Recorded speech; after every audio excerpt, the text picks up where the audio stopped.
Good morning class. कल हमने discuss किया था आपका रिवोल्यूशन अकाउंट, उसका क्वेश्चन एक सॉल्व किया था। अभी रिवोल्यूशन के क्वेश्चंस आगे भी आएंगे, लेकिन उससे पहले बीच बीच में कुछ एक नेक्स्ट टॉपिक इसमें इंक्लूड हो जाता है जिसको पहले डिस्कस करना ज़रूरी है। मैं आज दो टॉपिक पहले थ्योरी की आज डिस्कस कर ले रहा हूँ, ताकि बीच बीच में जो भी क्वेश्चंस आएँ उनमें अगर इस टॉपिक को इन्वॉल्व कर दिया जाए तो आपके सामने कोई भी प्रॉब्लम्स ना आए। आपको पता रहना चाहिए कि इनको हमको कैसे करना है। देखिए, रिवोल्यूशन के बाद में नेक्स्ट टॉपिक आपका आता है accounting treatment of reserves and accumulated profit और लॉस। यानी कि जो भी बैलेंस शीट में जो पहले के जब भी कोई पार्टनर एडमिट होता है, एडमिशन होता है किसी पार्टनर्स का, तो ऐसी सिचुएशंस में जो उसमें पहले से ही बैलेंस शीट में हमारे कुछ रिजर्व्स, कुछ प्रॉफिट एंड लॉस का पार्ट, प्रॉफिट भी हो सकता है, लॉस भी हो सकता है, ये सारी चीज़ें हमारे पास में पहले से भी पड़ी रहती हैं। तो हमको इसको पहले समझ लेना चाहिए कि अगर इसका ट्रीटमेंट हमको कैसे करना है। अगर कोई रिजर्व्स है, कोई प्रॉफिट लॉस है, एक्यूमुलेटेड है कुछ भी, तो उसको हम किस तरीके से एडजस्ट करेंगे। देख लीजिए, at the time of admission if there is any general reserves fund और द बैलेंस ऑफ प्रॉफिट और loss account appearing in the balance sheet, यानी कि जनरल रिजर्व का पार्ट, रिजर्व फंड का पार्ट, प्रॉफिट लॉस अकाउंट का balance पहले से अगर अपेयरिंग है, दिया रखा है किसमें, बैलेंस शीट में, it must be transfer to old partners capital account in their old profit sharing ratio. तो ये ज़रूरी हो जाता है कि हम इसको क्या करें, सबसे पहले ओल्ड पार्टनर्स के कैपिटल अकाउंट में उनके ओल्ड रेशियो में ही ट्रांसफ़र कर दें। Their new partner is not entitled to any shares of such reserves और प्रॉफिट। जो न्यू पार्टनर्स आता है उसका इससे कोई लेना देना नहीं होता है कि वो जो ओल्ड जो भी रिजर्व से प्रॉफिट थे उसमें न्यू पार्टनर्स का कोई शेयर्स नहीं होता है, इसलिए हम इसको पहले ओल्ड पार्टनर्स में ट्रांसफ़र कर देते हैं। As this are undistributed profit earned by the old partners for this purpose. अब ये क्या है, अनडिस्ट्रीब्यूटेड प्रॉफिट होता है, यानी कि अनडिवाइडेबल प्रॉफिट होता है जिसको नहीं डिवाइड किया गया होता है। For this purpose the following general entries are recorded. क्या एंट्री करेंगे, देखिए कुछ भी हो सकता है, जनरल रिजर्व भी हो सकता है, रिजर्व फंड भी हो सकता है, प्रॉफिट एंड लॉस अकाउंट का क्रेडिट बैलेंस है तो प्रॉफिट हो सकता है, अगर प्रॉफिट लॉस अकाउंट का डेबिट बैलेंस है तो लॉस हो जाएगा। मैं दोनों को भी बता दे रहा हूँ, to all partners capital account और करेंट अकाउंट। ये तो आपका क्वेश्चन के ऊपर डिपेंड है, कैपिटल फिक्स्ड है या कैपिटल फ्लक्चुएटिंग है, या हम आपको फर्स्ट चैप्टर में डिस्कस कर चुके हैं। अगर आपका कैपिटल जो है फिक्स्ड है तो आपका करंट में चला जाएगा, फ्लक्चुएटिंग है तो कैपिटल में चला जाएगा। तो जो भी रिजर्व हैं हमको डेबिट करेंगे, और ओल्ड पार्टनर्स को जो है उनके कैपिटल या करंट जैसा भी कुछ क्वेश्चन में कहा गया हो हम वैसा ही उसको क्रेडिट कर देते हैं। नेक्स्ट है for distribution accumulated loss among old partners in old ratio, और इसको किस में डिवाइड करते हैं, ओल्ड रेशियो में डिवाइड करते हैं। If there is any accumulated loss like debit balance of profit and loss account, advertisement suspense account, deferred revenue expenditure. हमने डिफर्ड रेवेन्यू एक्सपेंडिचर के बारे में फर्स्ट में आपको कई बार एक्सप्लेन किया है और कई बार आपने पूछा है कन्फ्यूजन, तो आपको मालूम होना चाहिए कि डिफर्ड रेवेन्यू एक्सपेंडिचर क्या होता है। It should be debited to old partners capital account in their old profit sharing ratio. अगर कोई लॉस है तो अपोजिट हो जाता है। देखिए, प्रॉफिट थे तो हमने सबको डेबिट कर रखा था टू ओल्ड पार्टनर्स, अब अगर लॉस है तो पार्टनर्स कैपिटल अकाउंट डेबिट हो जाएगी, और to profit and loss account यानी कि डेबिट बैलेंस है तो लॉस होता है, और अगर क्रेडिट बैलेंस होता है तो प्रॉफिट होता है। ध्यान रखेंगे, प्रॉफिट लॉस अकाउंट का क्रेडिट बैलेंस प्रॉफिट को शो करता है और डेबिट बैलेंस लॉस को शो करता है। तो ये क्वेश्चन में आपका दे रखा होगा। To advertisement suspense account, to deferred revenue, मतलब इनमें से कोई सी भी हो सकता है, एक हो सकता है, सारे हो सकते हैं, दो हो सकते हैं, ये क्वेश्चन के ऊपर है जो भी है। तो ध्यान रखेंगे, अगर लॉस है तो हम ओल्ड पार्टनर्स कैपिटल को डेबिट करेंगे, और अगर प्रॉफिट है तो हम ओल्ड पार्टनर्स कैपिटल अकाउंट या करंट अकाउंट को क्रेडिट करेंगे। लेकिन बांटना आपको ओल्ड रेशियो में ही है और ओल्ड पार्टनर्स में ही बांटा जाएगा। अब for distribution surplus for specified reserve, अच्छा, द फर्म में भी have created some specified reserve like women's work compensation reserve, investment fluctuating reserve to meet certain future obligation at the time of admission of a new partner. Such reserves may be in excess of actual obligation. Such excess reserve, अभी देखिए क्या रखा है कि इनके अलावा कुछ special और भी रिजर्व्स होते हैं स्पेसिफाइड, जैसे वर्क कंपनसेशन रिजर्व है, ठीक है, इन्वेस्टमेंट रिजर्व है, ठीक है। इनको भी हम ओल्ड पार्टनर्स में ओल्ड रेशियो में डिवाइड कर देते हैं। उसके लिए क्या एंट्री होती है, work compensation reserve account debit, investment flexibility reserve account debit to old partners capital account, यानी कि उनको भी हमको ओल्ड रेशियो में ही डिवाइड करना है, इतना याद रखेंगे। अब इसके बाद में देखिए, जैसे सपोज करिए ये एक एग्जाम्पल दे रखा है, देख लीजिए इसको। Leela and Meeta were partners in firm sharing profit and loss in the ratio 5:3, 5:3 on 1st April 2018 they admit Om as a new partner on the date of Om's admission. The balance sheet Leela and Meeta showed a balance 1,60,000 in general ledger and 2,040 rupees credit है, तो इसका मतलब ये profit है, profit and loss account balance है। तो हमको क्या करना है, पहले हमने जनरल लेजर को डिफाइन कर दिया। लीला मीला का जो ओल्ड रेशियो था, हमारा ओल्ड रेशियो दे रखा है 5:3 में हमने 1,60,000 को डिवाइड कर दिया।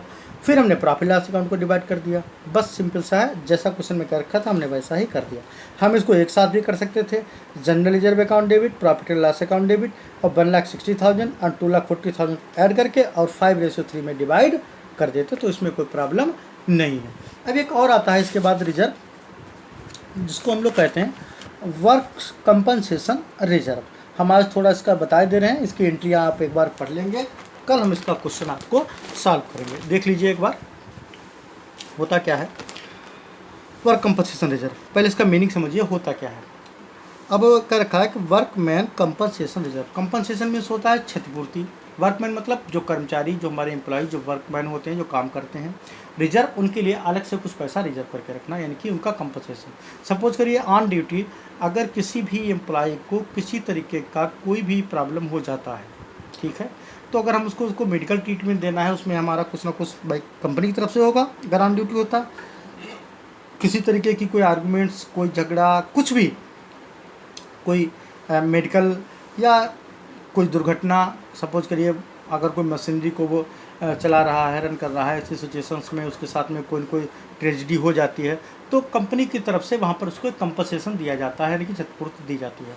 तो कंपनी क्या करती है या फर्म क्या करती है, ऐसी सिचुएशंस में वो अपने यहाँ एक अलग से वर्कमैन्स कंपनसेशन रिजर्व के नाम से एक फंड क्रिएट करती है, जिसमें प्रॉफिट का कुछ पार्ट जो है हर साल उसमें ट्रांसफ़र कर दिया जाता है, ताकि अगर इन फ्यूचर कभी भी कोई ट्रेजिडी होती है किसी भी वर्कमैन के साथ, तो उसको इस फंड में से, इस रिजर्व में से पैसा जो है कंपनसेशन के रूप में दे दिया जाएगा।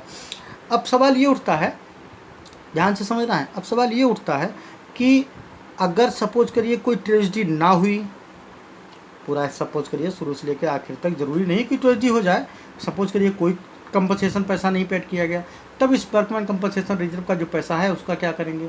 सपोज करिए कि देखिए, ये कंडीशंस हैं, अलग अलग केस हैं, इन्हीं केस के अकॉर्डिंग ही एंट्रियाँ होती हैं। सपोज करिए 50% कंपनसेशन दिया, 50% बचा हुआ है, तब कौन सी एंट्रियाँ होंगी। सपोज करिए ये हो सकता है कि सारा कंपनसेशन के रूप में जितना फंड था उतना कंपनसेशन बन गया, तब क्या एंट्रियाँ होंगी, ठीक है।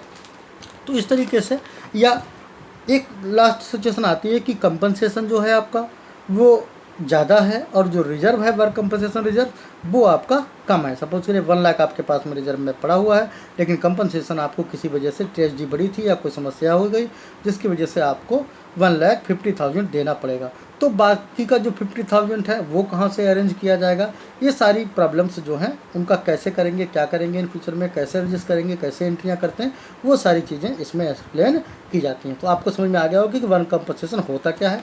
अब देख लेते हैं इसकी केस वाइज एंट्री देख लेते हैं। These reserve is created out of firm's profit to pay compensation to employees at the time of admission of a partner। अब इसमें केस कहाँ, if there is no claim against workman compensation reserve, कह रखा है कि अगर कोई claim नहीं है तो कौन सी एंट्री हो जाएगी, workman compensation reserve account debit to partners capital account, यानी कि उस कंपनसेशन को सारे पार्टनर्स जो है वो अपने उसमें ओल्ड रेशियो में डिवाइड करके आपस में बांट लेंगे, क्योंकि ये प्रॉफिट का ही पार्ट था। अगर कोई नहीं हुआ तो फिर से ये बांट लेंगे, वो अलग की बात है कि वो वर्क कंपनसेशन में ट्रांसफ़र हो चुका था, लेकिन पार्ट तो अर्निंग तो इन्हीं पार्टनर्स की थी। इसलिए if the claim of work compensation is lower than the amount of work compensation reserve, suppose करिए कम है तो जितना कंपनसेशन देना है, सपोज करिए 50,000 में से कंपनसेशन की अमाउंट थी, problem for work compensation claim कितना बना हमारा 20,000, तो जो 30,000 बचा हुआ है उसको हम क्या करेंगे, द पार्टनर्स कैपिटल अकाउंट, यानी कि जो भी पार्टनर्स हैं वो अपनी कैपिटल अकाउंट में इसको डिवाइड कर लेंगे। ओके, अब आगे देखते हैं। अगर if the claim is equal to work compensation reserve, हो सकता है बराबर है, तो जाहिर सी बात अगर बराबर है तो कोई दिक्कत नहीं है, तो कोई भी पैसा पार्टनर्स को नहीं मिलेगा। Work compensation reserve account debit to provision for work compensation account, अगर 50,000 है तो 50,000 दोनों में लिख दिया जाएगा। ओके, नेक्स्ट है if the claim is more than, अगर ज़्यादा है तब हम क्या करते हैं, तो जितना ज़्यादा पैसा निकलता है, जैसे वर्क कंपनसेशन रिजर्व हमारा 50,000 है और क्लेम कितना बना हमारा 60,000, देखिए ऊपर दे रखा क्लेम कितना है हमारा 60,000, तो वर्क कंपनसेशन रिजर्व हमारा 50,000 है, तो हम क्या करेंगे, बाकी का पैसा रिवोल्यूशन अकाउंट में ट्रांसफर करेंगे 10,000 जो कि हमको चाहिए, to provision for work compensation हमको क्लेम कितना आ गया 60,000 हमने पेड कर लिया।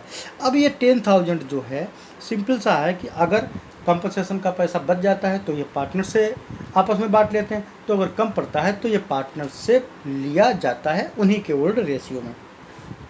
तो क्या करेंगे, partners capital account debit to revaluation account, यानी कि रिवोल्यूशन में जितना पैसा हमने ट्रांसफ़र किया था उस पैसे को अब हम पार्टनर्स से ले लेंगे। जो भी पार्टनर्स होंगे एक्स वाई जेड, तो X capital account debit, Y capital account debit, Z capital account debit to revaluation account. इस 10,000 को जो भी रेशियो होगा उसमें डिवाइड करके इनके अकाउंट में शो करा देंगे।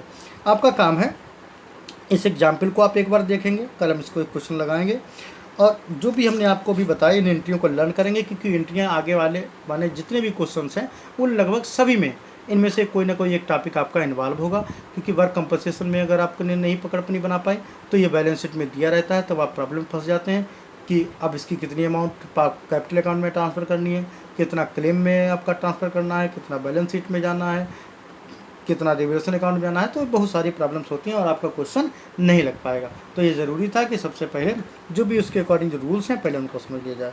तो आपको एक ये टॉपिक रिजर्व्स वाला और दूसरा आपको वर्कमैन कंपनसेशन वाला, इन दो टॉपिक को और इनकी एंट्रियों को एक बार पढ़ के और इलस्ट्रेशन 51 को एक बार आप रिवाइज करें। कल हम इसके बारे में चर्चा करेंगे, एक नेक्स्ट क्वेश्चन लगाएंगे। Thank you.